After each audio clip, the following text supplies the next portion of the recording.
So today we have the pleasure of Kelsey Tonner from Be a Better Guide. Now Kelsey is a master when it comes to training your guides to offer a better customer service, and offering a better customer service will generate you more revenue in the long run because it will give you better reviews and more word of mouth referrals. I hope you enjoy the interview.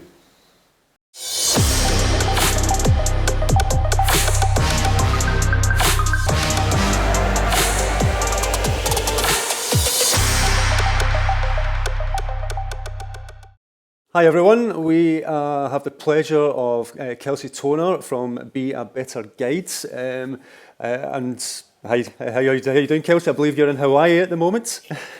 Yes, it's a little before sunrise, so it's just myself and the roosters who are up. You may hear a bit of them in the background. But things are well. Excellent, excellent. Good to hear, good to hear. No, I met Kelsey at the Greyline conference.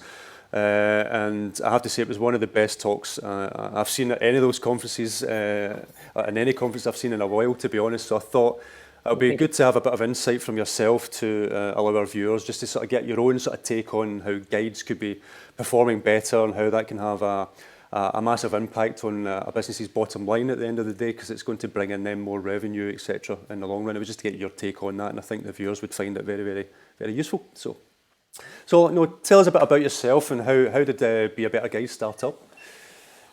Yeah, well, my background after graduating here in Canada, I grew up in Halifax, Nova Scotia, but I quickly was looking for a job that allowed me to travel, see new places, meet new people, that a typical experience. So that led to about 12 years guiding in all kinds of different aspects, working for different companies, from dog sledding guides up in Canada, stereotypical as we can be. I was coordinating volunteers in an Inuit community. I worked as a high ropes instructor and kayak instructor in Australia, wilderness tripping through the United States and Canada, and just absolutely loved it. And from there, I was able to pick up with just an amazing company called Backroads Tours, and they're one of the largest active travel companies in the world. They're based out of Berkeley, California, and it was just an amazing position. So they lead 1 week hiking, cycling, multi-sport activities, and so through Backroads, once kind of got in the door there, it's 6 years with that company, and was able to work in 25 countries around the world on countless different itineraries. And one of the beautiful things about that job was really getting to see amazing guides in action. So in a week-long itinerary, Backroads goes into a place, and obviously you want to find great hikes and find beautiful places to cycle, but they really look for the cultural experiences and ways to immerse their guests in the travel. So oftentimes we're looking for people to help facilitate that, and the best guides you could possibly find. So in any given itinerary, I'd be working with 5 or 6 other amazing guides, not to mention other fabulous co-leaders. And from there, we got into trip design and tour leader training with the company, where we were onboarding new guides. And that's where I met my wife. She's a wonderful guide, also from Canada. No. And so we did 4 or 5 years together. Yeah, one of the perks, certainly.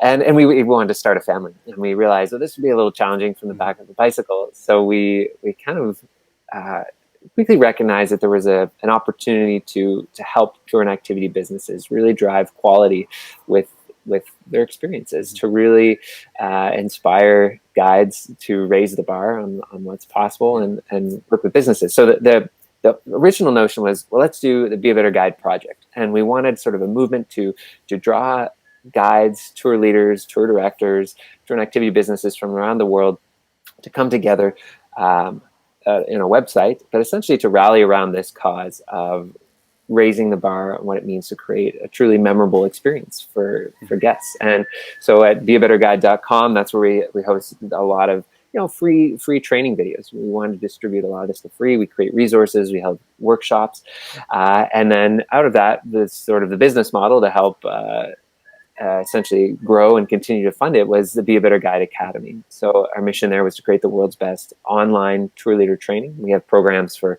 individuals, our flagship program being Lead Amazing Tours. And then we also work with tour and activity businesses for team training and helping them build custom training. And so this was a way that we felt we could reach lots of people, give away lots of stuff for free, but then, save some of the best stuff for the Academy members. And yeah, that we're now about 2.5 years in. It's been just wonderful response from all corners of the globe. It's been really magical. Yeah, it must be amazing. It must allow you to travel quite a bit then, and helping other people. Yeah, that because we were honestly just loved travel so much, loved that lifestyle of being able to essentially have a suitcase and find home no matter where you are. We love the notion of it, the online business. So we could be location independent. We could be, for example, here in Hawaii, spend a month and a half instead of just flying in. You just have that 1 week, but we could work with businesses all over. So it's led to some really amazing opportunities. I was just down on the Panama-Colombia border, and there was a tour and activity business that runs these through the Sandblast Islands. It's this beautiful remote archipelago just along the border, and they have this 3 or 4 day boat trip, and it's just what we tend to find are these companies that are really committed to creating wonderful experiences, and they find us, they love what we're doing, and then there's all kinds of companies out there that maybe wouldn't be as interested in what we're doing, or just maybe cruising a little bit. And what's nice is it self-selects a little bit. What we have in our Be a Better Guide community, which is now just almost 9,000 tour and activity businesses and guides from around the world, is sort of the creme de la creme, the people that are really passionate about what they're doing. Excellent. No, that's amazing. You make me envious now. Try doing all that traveling. I suppose so. That leads on sort of nicely into my next question. So, what should businesses be looking out for as the sort of key ingredients what makes a really good guide? Whether a good guide from the get-go or someone who potentially could be a good guide. So, is there any key ingredient that a business should be looking for in someone who could have that potential? Or yeah, a big belief that's kind of at the core of the Be a Better Guide project and the Be a Better Guide Academy is it's really recognizing that these are how do you say this? A great guiding, great tour leading as a set of skills, and for the most part, those skills can be learned. This is what we wanted to do when we looked at these unbelievable tour and activity leaders that were just adored by their guests. They were the countless adjectives that you can describe those wonderful tour leaders that you may have had, funny, insightful, great storytellers. They're really warm and able to connect not only with you, but connect you to the place where you were. You can really sometimes be like, oh gosh, how am I going to find people like this? But our belief is really that actually what they're doing here is a discrete set of skills. And as much as possible, especially in the Be a Better Guide Academy, we try and break those things down into bite-sized skills and actions. It'd be the same thing in the customer service industry too. You look at the luxury hotels and hotels generally around the world, they're putting their staff through, and especially their, say, front desk staff, through a rigorous customer service training, recognizing that, you can come in with a baseline, which is how I'll answer your question there. But the training is really important and crucial, and is a way to really level up those skills. So we don't love the notion of like you're born with it or not. That being said, any business that is able to recruit and hire folks who have some of these skills already, you're already setting yourself up for success. So I'm sure any business owner who's gone out and tried to attract great tour leaders will know that being warm and personal, some of those social skills, the more that a person is equipped with those, you're certainly setting yourself up for success. But what is a great thing to look for? Passion and enthusiasm, I think, go a long way. And somebody who's really committed to being 100% guest focused. And that's something that maybe you can incorporate with your training. Because I think honestly, the biggest mistake is people find people who are, people. Like, oh, we got this nice person, like they're fairly charismatic. They seem to be great at talking, but then we don't equip them with any training. We don't sort of set expectations. We don't, in terms of what the guest expectations are and what our expectations are of the guide, how to manage challenging customers, providing them tools to tell better stories, avoid some of the common mistakes. You can do so much with training, for turning somebody who's just, a great people person into somebody who's really has the skills to manage customers and clients in a huge range, but also create, what we love to say is create memories of that'll last 10 years, not just, a couple days or a week. Yeah. We've all been on those tours Yeah. that, are fairly average, kind of cruisy, kind of forget almost everything that was said within, the week. But we may also have that tour leader. Anyone who's listening now, you can kind of think back on your most memorable guide or tour leader. Sometimes they stay with you for, 10 years or longer. You may never forget how amazing that person was, and you had a shared experience with them that was really touching. Yeah. And that's what we want with guides. Yeah, no, I completely agree, and it's interesting you say it stays with you for 10 years or so. No, I travelled around Japan for about a month, and for about 2 to 3 weeks. It's an amazing country. I love the place. But for about 2 or 3 weeks, we had a tour guide. Tyler Palmer was his name. I still remember his name. We're actually still friends on Facebook, and that was 10 years ago. We still keep in contact, and once my kids have growing up a little bit, we want to go back again as well.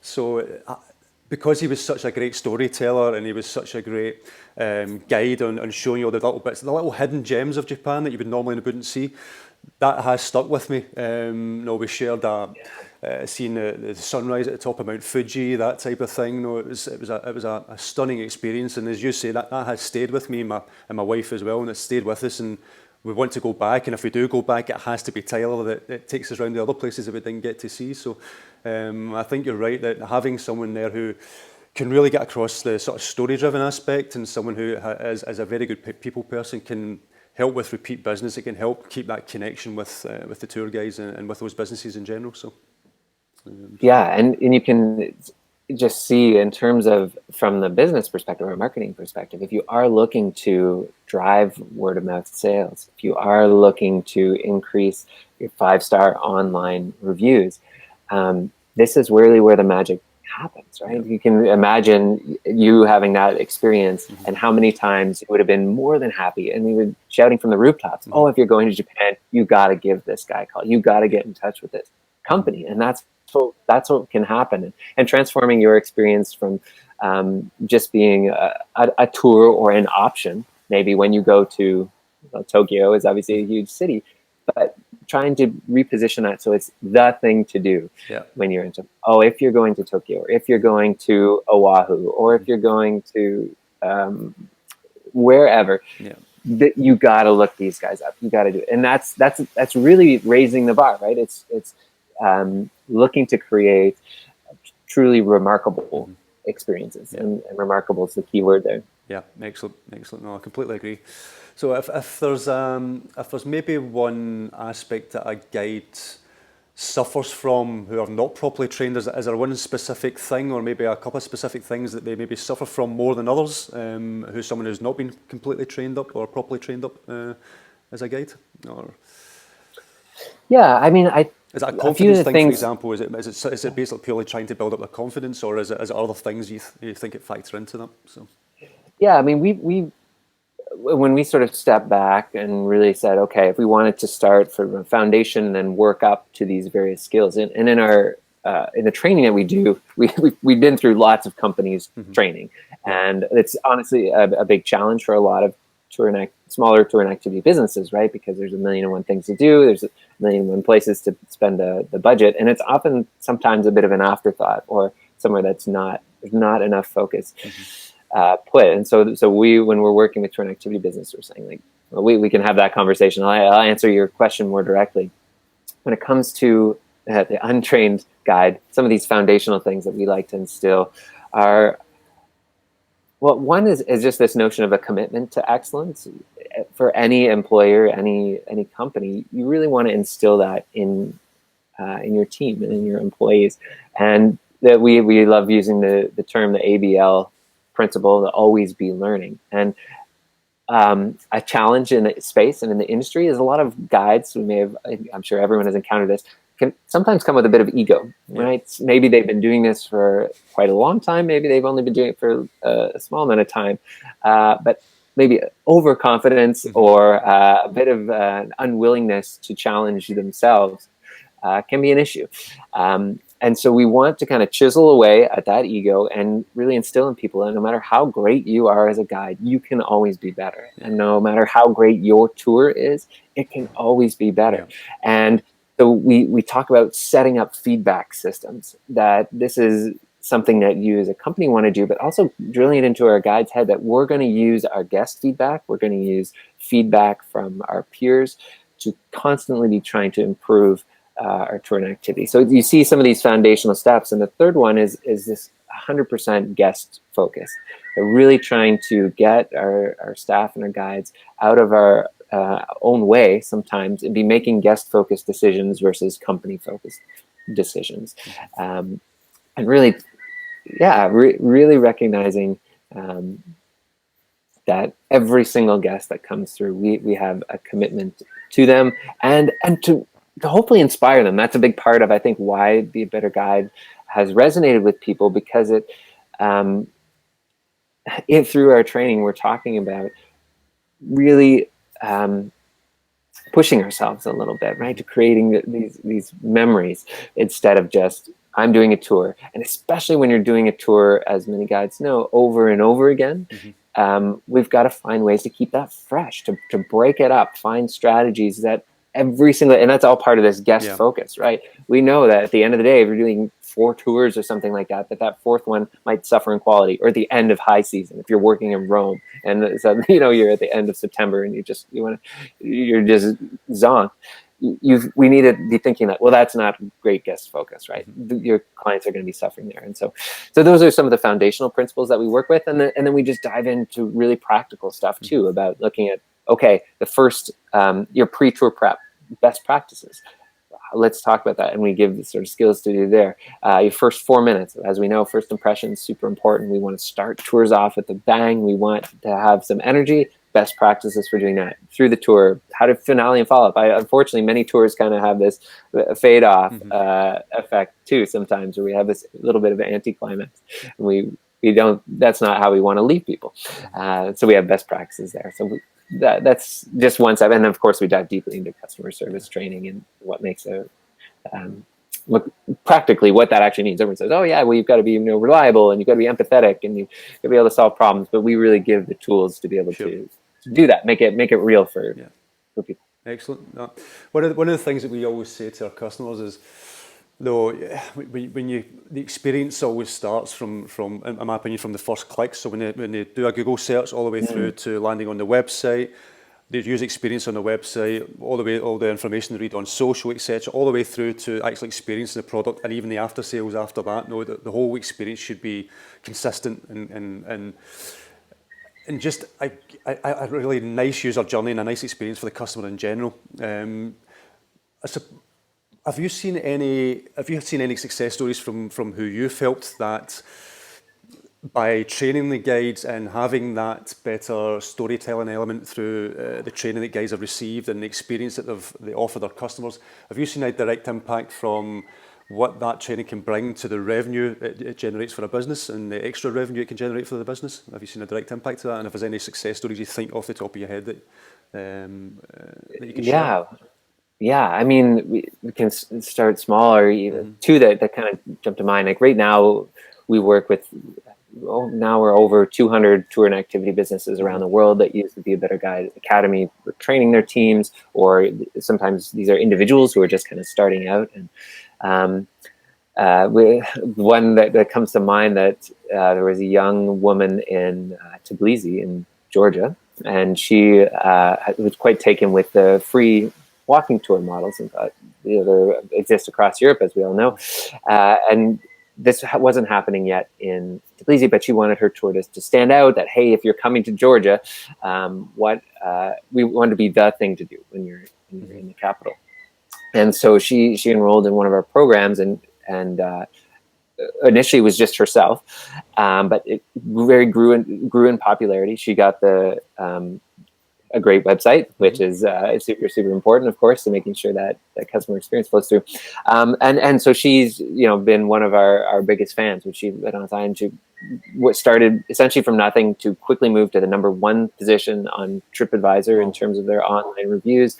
They've increased their bookings even as their team grew, the reviews were able to stay high because they were using similar principles and practices. But there's really dozens and dozens of stories like this. We have a wonderful bloke who does Beatles tours in Liverpool, who jumped on board with our Lead Amazing tours and said that his profitability has increased. We encourage people oftentimes to raise their price. People, touring activity operators are really nervous to do this, but if you can really focus in on the quality and saying, no, what we're delivering is nothing like what the experience that you're going to have with other people here, and you can actually deliver on that promise, then you can charge for it, and people will seek you out and happily pay you more to provide a superior experience. No, I completely agree. I've done a few articles this in the past that too many businesses have this in their mind that they have to compete on price, and it's like, no, you can charge that little bit more, because people will pay that extra cost if they can see and if they know and read all the reviews that the experience that they're going to get is something different and something better than the competitor, whether it's a few pounds more or hundreds of pounds more.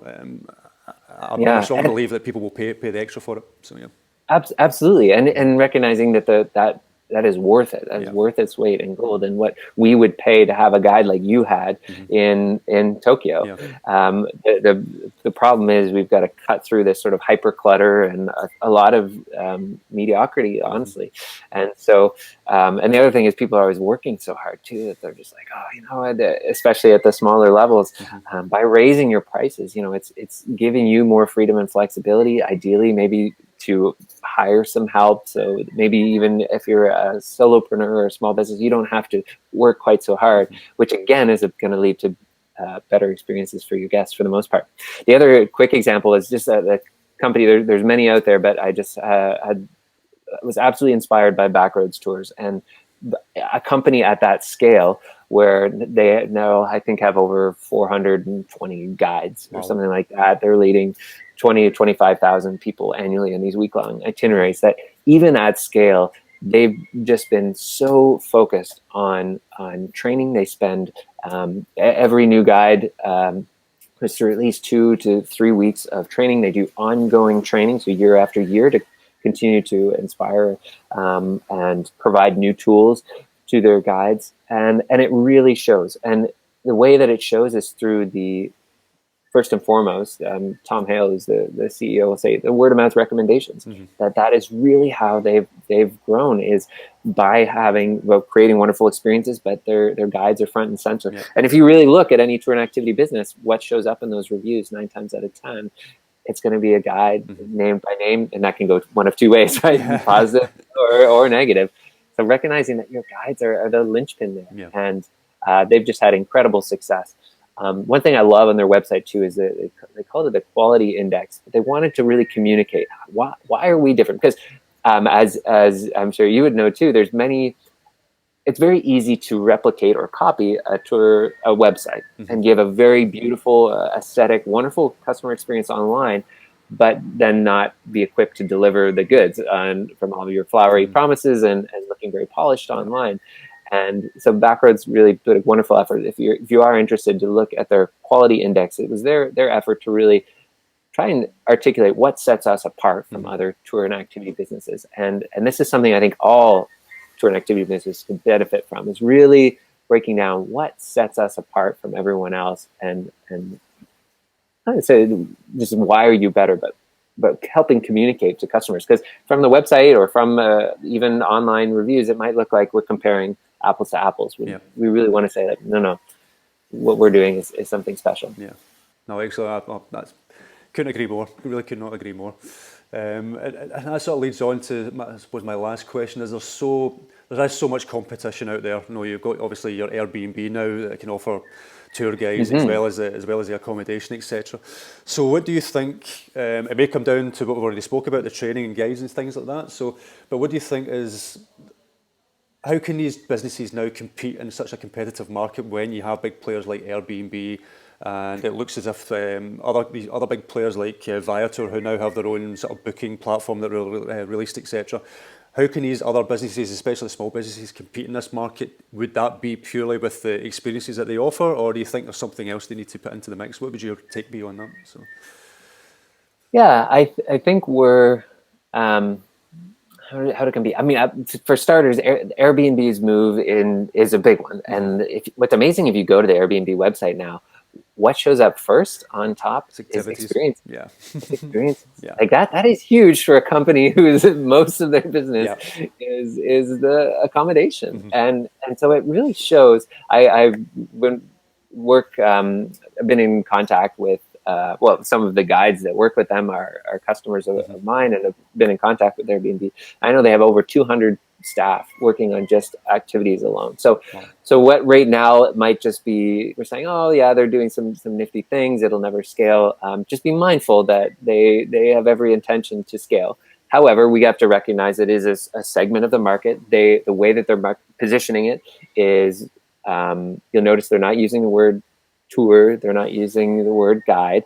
But from my perspective, and what might speak to your question is, that this is a bit of marketing and, of course, choosing your terminology. And I think all the power to them, and you can communicate this. But the strategies that they're using are very much what we talk about in the Be a Better Guide Academy when we're working with tour and activity businesses, which is to create, as much as possible, memorable and authentic. That's a word that's thrown around a lot, but you can see that focus with Airbnb experiences to help drive this authenticity in terms of connecting to the place. And the reality is, if we're providing any type of tour, whether it's a walking tour, a Segway tour, or this or that, if you're missing some of those key ingredients, you might be left behind as this new wave of authentic travel. And we can see it too, not just in say Airbnb, who's still a relatively small player in that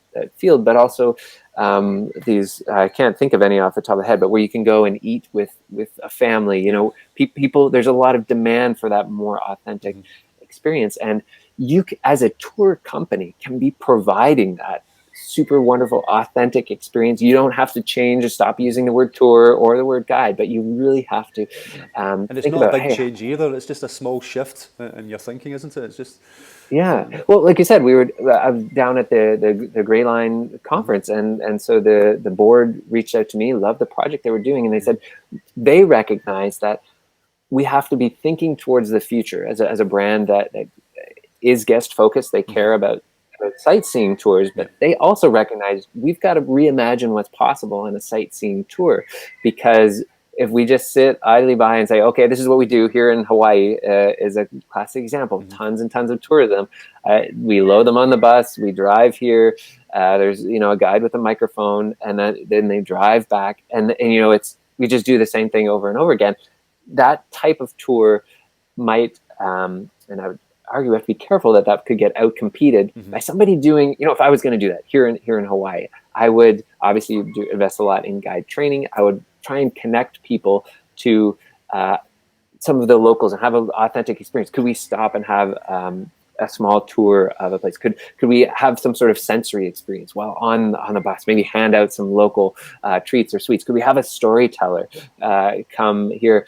I just went on a tour last night. There's a Polynesian Cultural Center here, and a small tour and activity business is trying to innovate, and so they've worked with the center. They do the stand-up paddleboard experience at nighttime through these sort of waterways of the Polynesian Cultural Center, and they have really incredible storytellers who share stories from the Polynesian culture. Obviously, there's many countries that kind of fit into there, but with this focus on storytelling and this sort of authentic experience, they're really creating a product that's not like any other that are here in Hawaii, which is something that no matter what your niche is, even right now, if you don't have a competitor, eventually you will, and you need to be able to differentiate yourself from there's lots of ways describing that USP, unique selling proposition. But our big point is like, it's got to start with your guest experience. It's got to start with guide training, because you can spend tons of money on